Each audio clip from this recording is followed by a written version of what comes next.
Welcome back to all. Estimation എന്ന പാഠഭാഗത്തെ 15ാമത്തെ video ആണിത്. ഈ ഒരു വീഡിയോയിൽ ഒരു ചെറിയൊരു ബിൽഡിങ്, ഒരു ഹോളും കിച്ചണും ഒരു ബെഡ്റൂമുള്ള ഒരു ചെറിയൊരു ബിൽഡിങ്ങിനെ സെൻട്രൽ ലൈൻ മെത്തേഡ് ഉപയോഗിച്ച് എങ്ങനെ എസ്റ്റിമേഷൻ ചെയ്യാമെന്നാണ് നമ്മൾ പരിചയപ്പെടുന്നത്. നമുക്ക് ക്ലാസ്സിലേക്ക് കടക്കാം. ആദ്യമായി ഇതിൻ്റെ ക്വസ്റ്റ്യൻ നോക്കാം. Estimate the given residential building by central line method. Okay, ഒരു ചെറിയ റെസിഡൻഷ്യൽ ബിൽഡിങ്ങിൻ്റെ പ്ലാനും സെക്ഷനും തന്നിട്ടുണ്ട് എങ്കിൽ ആദ്യത്തേത് പാർട്ട് എ ആണ് പറയാൻ പോകുന്നത്. തറ കീറുന്നതിന് എത്ര ക്വാണ്ടിറ്റി ആവശ്യമാവും, അതാണ് earth work excavation for foundation.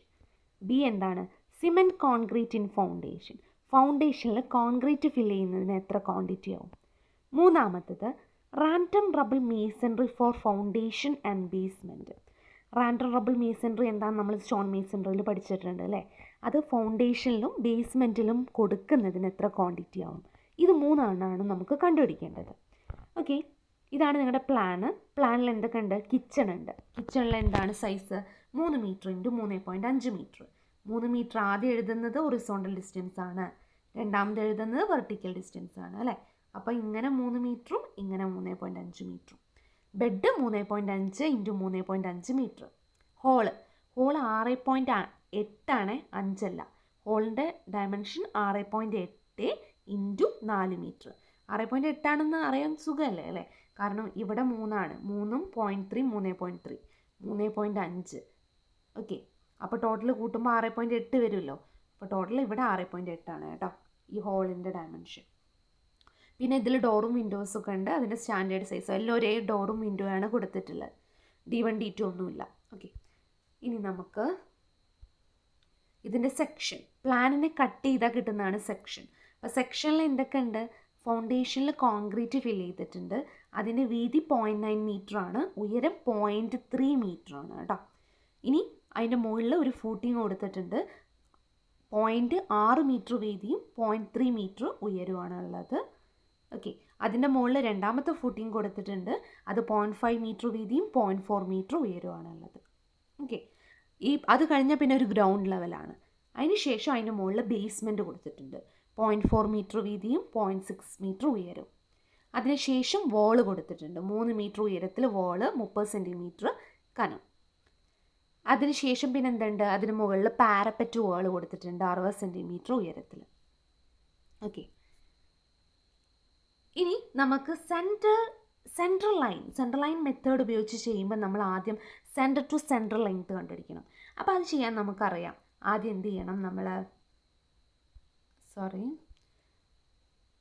നമുക്ക് ആദ്യം ഇതിൻ്റെ സെൻറ്റർ ടു സെൻട്രൽ ലെങ്ത് കണ്ടുപിടിക്കണം. ഇതാണ് സെൻറ്റർ ടു സെൻട്രൽ ലെങ്ത് അല്ലേ.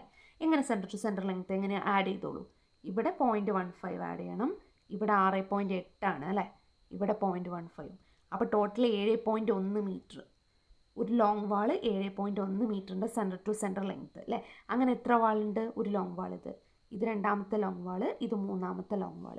3 ലോങ് വാൾ എത്രയാണ്? അതിൻ്റെ നീളം 7.1 മീറ്റർ ആണ് അല്ലേ, 7.1 മീറ്റർ ആണ്. അതെങ്ങനെ കണ്ടുപിടിച്ചാൽ അറിയാലോ. ഓക്കെ, ഇനി ബാക്കിയുള്ള എന്തൊക്കെയാണെന്ന് നോക്കാം. ഈ ലോങ് വാൾ കഴിഞ്ഞ് കഴിഞ്ഞാൽ ഇവിടെ ഷോർട്ട് വാൾ ഉണ്ട് അല്ലേ, 3 ഷോർട്ട് വാൾ ഉണ്ട്. അതിൻ്റെ സൈസ് നമുക്ക് കണ്ടുപിടിക്കണം. 3 ഷോർട്ട് വാളിൻ്റെ സൈസ് എങ്ങനെയാണ്? ഇതാണ് സെൻറ്റർ ടു സെൻട്രൽ ലെങ്ത് അല്ലേ. ഇത് മുതൽ ഇതുവരെ 3.5. ഇവിടെ 0.15 കൂട്ടണം, ഇവിടെ 0.15 കൂട്ടണം. എന്തുകൊണ്ടാണ് 0.15 കൂട്ടുന്നത്? 30 സെൻറ്റിമീറ്റർ ആണ് വാളിൻ്റെ കനം. ഓക്കെ, അതിൻ്റെ പകുതി എന്ന് പറയുമ്പോൾ 15 സെൻറ്റിമീറ്റർ, അതായത് 0.15 മീറ്റർ. ഓക്കെ, അപ്പോൾ 3.8 മീറ്ററിൽ 3 ചെറിയ വാളുണ്ട്. ഓക്കെ, അപ്പോൾ ഇതൊക്കെ കഴിഞ്ഞു. ഇനി നമുക്ക് താഴെ എന്തുണ്ട്? ഇവിടെ 2 വോളില്ലേ, അതിൻ്റെ സെൻറ്റർ ടു സെൻട്രൽ ലെങ്ത് കണ്ടുപിടിക്കണ്ടേ. ഇതല്ലേ സെൻറ്റർ ടു സെൻട്രൽ ലെങ്ത്. ഇത് മുതൽ ഇതുവരെ 4 മീറ്റർ ആണ്. ഇവിടെ 0.15 കൂട്ടുക, ഇവിടെ 0.15 കൂട്ടുക. അപ്പോൾ 4.3ൽ 2 വോള്. അപ്പോൾ എങ്ങനെ നമുക്ക് ആൻസർ ചെയ്യാൻ പറ്റും? നോക്കാം കേട്ടോ. ഇതൊക്കെ ഞാൻ ഇറേസ് ചെയ്യാം. 7.1 ഗുണനം 3 പ്ലസ് കൂട്ടണം, അതായത് കൂട്ടണം. പിന്നെന്താ വരുന്നത്? 3.8ൽ 3 വാൾ അല്ലേ. അപ്പോൾ 3.8 ഗുണനം 3 പ്ലസ്. ഇനി താഴെ എന്തുണ്ട്? 4.3. 4.3ൻ്റെ എത്ര ഉണ്ട്? 2 വാൾ. അപ്പോൾ ഗുണനം 2. അങ്ങനെ ചെയ്യുമ്പോൾ നമുക്ക് എന്ത് കിട്ടും? സെൻറ്റർ ലെങ്ത്ത് കിട്ടും. സെൻറ്റർ ടു സെൻറ്റർ ലെങ്ത്ത് 41.3 എന്ന് കിട്ടും. ഓക്കെ, ഡൗട്ട്സ് ഒന്നും ഇല്ലല്ലോ. ഇനി നമുക്ക് എത്ര junction, number of T junction എത്രയെന്നും കാണണം. Okay, number of T junction എന്ന് പറഞ്ഞാൽ ഞാൻ എന്താ പറഞ്ഞത്, 3 വാളുകൾ കൂടിച്ചേരുന്ന സ്ഥലം. ഇവിടെ 3 വാളുകൾ കൂടിച്ചേരുന്നുണ്ട് അല്ലേ, അപ്പോൾ ഒരു ടി ജംഗ്ഷൻ. ഇവിടെ 3 എണ്ണം കൂടിച്ചേരുന്നുണ്ട്, അപ്പോൾ 2. ഇവിടെ 3 എണ്ണം കൂടിച്ചേരുന്നുണ്ട്, 3. ഇവിടെ ഉണ്ട്, അപ്പം 4 ടി ജംഗ്ഷനാണ് ഈ ഒരു പ്ലാനിൽ ഉള്ളത്. ഓക്കെ, അപ്പോൾ സെൻറ്റർ ടു സെൻറ്റർ ലെങ്ത്തും കിട്ടി, നമ്പർ ഓഫ് ടി ജംഗ്ഷനും കിട്ടി. ഇനി നമുക്ക് പ്രോബ്ലം ചെയ്യാൻ തുടങ്ങിക്കൂടെ? അപ്പോൾ എന്ത് ചെയ്യണം? ടാബുലാർ കോളം വരയ്ക്കണം. അതിന് ഹെഡിങ് ഒക്കെ ഓർത്ത് വയ്ക്കണം കേട്ടോ. അപ്പോൾ ഹെഡിങ് ഒക്കെ വരച്ച് അതിന് ശേഷം നമ്മൾ ആദ്യത്തത് earth work excavation. Earth work എക്സ്കവേഷൻ്റെ ലെങ്ത്ത് കാണണം. ലെങ്ത്ത് കാണണമെങ്കിൽ നമുക്ക് ഇക്വേഷൻ ഉണ്ടല്ലോ, centre to centre length minus number of T junction into വീതി ബൈ 2. ഓക്കെ, ഇവിടെ സെൻറ്റർ ടു സെൻറ്റർ ലെങ്ത്ത് 41.3 കുറയ്ക്കണം. എത്ര ടി ജംഗ്ഷൻ ഉണ്ട്? 4. അപ്പോൾ 4 ഗുണനം. ഇനി ഫൗണ്ടേഷനാണ് നമ്മൾ കാണേണ്ടത്. അപ്പോൾ ഫൗണ്ടേഷൻ്റെ വീതി നിങ്ങൾക്ക് സെക്ഷൻ നോക്കിയാൽ മനസ്സിലാക്കല്ലോ, 0.9 മീറ്റർ ആണ്. 0.9 മീറ്റർ വീതിയാണ് എർത്ത് വർക്ക് എക്സ്കവേഷന് വേണ്ടി. 0.9 മീറ്റർ വീതിയാണ്. ഉയരം എത്രയും വരും അല്ലേ, ഗ്രൗണ്ട് ലെവൽ വരെ. അപ്പോൾ എത്ര കിട്ടും? 0.3, 0.3, 0.4, 1 മീറ്റർ എന്ന് എർത്ത് വർക്ക് എക്സ്കവേഷൻ്റെ ഉയരം കിട്ടും. ഓക്കെ, അപ്പോൾ ഇതാണ് അതിന് കാൽക്കുലേഷൻ ചെയ്യുമ്പോൾ 39.5 എന്ന് കിട്ടും. എന്ത് ലെങ്ത്ത് അതറിയാലോ, 41.3 കുറയ്ക്കണം 4 number of T junction into വീതി എത്രയാണ്? 0.9 ബൈ 2 ചെയ്യുമ്പോൾ 39.5 എന്ന് ലെങ്ത്ത് കിട്ടും. വീതി അതേപോലെ തന്നെ എഴുതുക, 0.9 മീറ്റർ, ഉയരം 1 മീറ്റർ ആണ് നമ്മൾ കണ്ടെത്തി കഴിഞ്ഞു. അതൊക്കെ കൂടെ ഗുണിക്കുമ്പോൾ 35.55 മീറ്റർ ക്യൂബ് എന്ന് നമുക്ക് ക്വാണ്ടിറ്റി കിട്ടും. അപ്പോൾ എ പാർട്ടിൻ്റെ ആൻസറായി. അപ്പോൾ നിങ്ങൾക്ക് മാർക്ക് കിട്ടി. ഇനി രണ്ടാമത്തേത് ഫൗണ്ടേഷനിൽ കോൺക്രീറ്റ് ഫില്ല് ചെയ്യണം. അപ്പോൾ ലെങ്ത്ത് സെയിം അല്ലേ, കാരണം ഇവിടെ ഫൗണ്ടേഷൻ ഇവിടെയാണ് നമ്മൾ കോൺക്രീറ്റ് ഫില്ല് ചെയ്യുന്നത് അല്ലേ. വീതി സെയിം ആണ്, ഉയരം മാത്രമേ വ്യത്യാസമുള്ളൂ. 0.3 മീറ്റർ ആണ് ഉയരം. അപ്പോൾ ലെങ്ത്തിന് വ്യത്യാസം ഉണ്ടാവില്ലല്ലോ, ഇതേ സ്റ്റെപ്പ് തന്നെയാണ് ഇവിടെ. ഓക്കെ, അപ്പോൾ എത്ര കിട്ടും? 39.5 ലെങ്ത്ത് തന്നെ കിട്ടും. വീതി 0.9 ആണ്, ഉയരം 0.3 മീറ്റർ, അതിനാണ് മാത്രം വ്യത്യാസമുള്ളത്.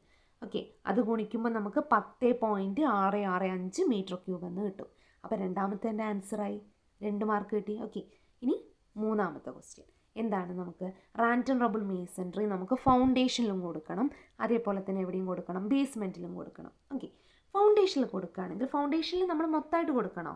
വേണ്ടല്ലോ. റാൻഡം റബിൾ ഇവിടെ നമ്മൾ കോൺക്രീറ്റ് ഫില്ല് ചെയ്തു, ഇനി അവിടെ റാൻഡം റബിൾ മേസൺറി കൊടുക്കുന്നില്ല. ഇവിടെ രണ്ടിടത്താണ് കൊടുക്കേണ്ടത്, ഫസ്റ്റ് ഫൂട്ടിങ്ങും സെക്കൻഡ് ഫൂട്ടിങ്ങും ബേസ്മെൻറ്റിലും. ഓക്കെ, ഫസ്റ്റ് ഫൂട്ടിങ്ങിൻ്റെ സൈസ് ഓർമ്മ ഉണ്ടല്ലോ, ഇതിൽ നോക്കുക കേട്ടോ. 0.6 മീറ്റർ വീതിയും 0.3 മീറ്റർ ഉയരും അല്ലേ. അപ്പോൾ അതിൻ്റെ ലെങ്ത്ത് എങ്ങനെ കണ്ടുപിടിക്കാം? ലെങ്ത്ത് കണ്ടുപിടിക്കാൻ നമുക്ക് സെൻറ്റർ ടു സെൻറ്റർ ലെങ്ത്ത് 41.3 കുറയ്ക്കണം. 4 ഇൻറ്റു വീതി എത്രയാണ്? 0.6 ആണ്, സെക്ഷനിൽ നോക്കിയാൽ കാണാം. ബൈ 2 ചെയ്യുമ്പം 40.1 മീറ്റർ എന്ന് കിട്ടും. അത് ഫസ്റ്റ് ഫൂട്ടിങ്ങിൻ്റെ നീളം. വീതി എത്രയാണ്? 0.6 തന്നെയല്ലേ, അത് എഴുതി. ഉയരം എത്രയാണ്? സെക്ഷൻ നോക്കിക്കഴിഞ്ഞാൽ ഉയരം 0.3 മീറ്റർ എന്ന് കിട്ടും. ഓക്കെ, അപ്പോൾ അത് ഗുണിക്കുമ്പോൾ നമുക്ക് 7.218 മീറ്റർ ക്യൂബ് എന്ന് കിട്ടും. ഇനി രണ്ടാമത്തെ ഫൂട്ടിങ് എടുക്കുക. രണ്ടാമത്തെ ഫൂട്ടിങ്ങിൻ്റെ വീതി 0.5 മീറ്റർ ആണ്, ഉയരം 0.4 മീറ്റർ ആണ്. ഓക്കെ, രണ്ടാമത്തെ. അപ്പോൾ അതിൻ്റെ ലെങ്ത്ത് എങ്ങനെ കാണാം? 41.3 മൈനസ് 4 ഇൻറ്റു 0.5/2. അത് ചെയ്യുമ്പോൾ എത്ര കിട്ടും? 40.3 കിട്ടും. അതാണ് ഇവിടുത്തെ ലെങ്ത്ത്, 40.3. വീതി അതേപോലെ 0.5 എഴുതി, ഉയരം 0.4 എഴുതി. ഗുണിക്കുമ്പോൾ എത്ര കിട്ടും? 8.06 എന്ന് കിട്ടും. ഓക്കെ, ഇനി മൂന്നാമത്തേത് ബേസ്മെൻ്റ് ആണ്. ബേസ്മെൻറ്റിൻ്റെ വീതി 0.4 മീറ്റർ ആണ്, ഉയരം 0.6 ആണ്. അപ്പോൾ ലെങ്ത്ത് എങ്ങനെ കാണും? 41.3 minus number of T junction 4 into വീതി ബൈ 2 ചെയ്യുമ്പോൾ 40.5 എന്ന് ലെങ്ത്ത് കിട്ടും. വീതി 0.4 ആണ്, ഉയരം 0.6 ആണ്. ഒക്കെ കൂടെ ഗുണിക്കുമ്പോൾ എത്ര കിട്ടും? 9.72 മീറ്റർ ക്യൂബ് എന്ന് നമുക്ക് ആൻസർ കിട്ടും. ഓക്കെ, അപ്പോൾ ഇനി ടോട്ടൽ അല്ലേ നമ്മളോട് ക്വസ്റ്റ്യൻ ചോദിച്ച്, അപ്പോൾ ഇത് മൊത്തം ആഡ് ചെയ്യുക. 7.218 പ്ലസ് 8.06 9.72. അത് ചെയ്യുമ്പോൾ 25 മീറ്റർ ക്യൂബ് എന്ന് നമുക്ക് മൂന്നാമത്തെ ആൻസർ കിട്ടും. ഓക്കെ, ഫൗണ്ടേഷനിലാണ് കൊടുത്തത് അല്ലേ, അതുകൊണ്ട് തന്നെ നമുക്കിവിടെ എന്തൊന്നും ആവശ്യമില്ല, ഒന്നും ഡിഡക്റ്റ് ചെയ്യാനൊന്നുമില്ലല്ലോ, അതായത് ഒന്നും കുറയ്ക്കാനുള്ള. ഓക്കെ, ഇത്രയേ ഉള്ളൂ. ഈ 3 എണ്ണം നിങ്ങൾക്ക് എല്ലാവർക്കും മനസ്സിലായി കാണുമെന്ന് വിചാരിക്കുന്നു. Thank you for watching this video.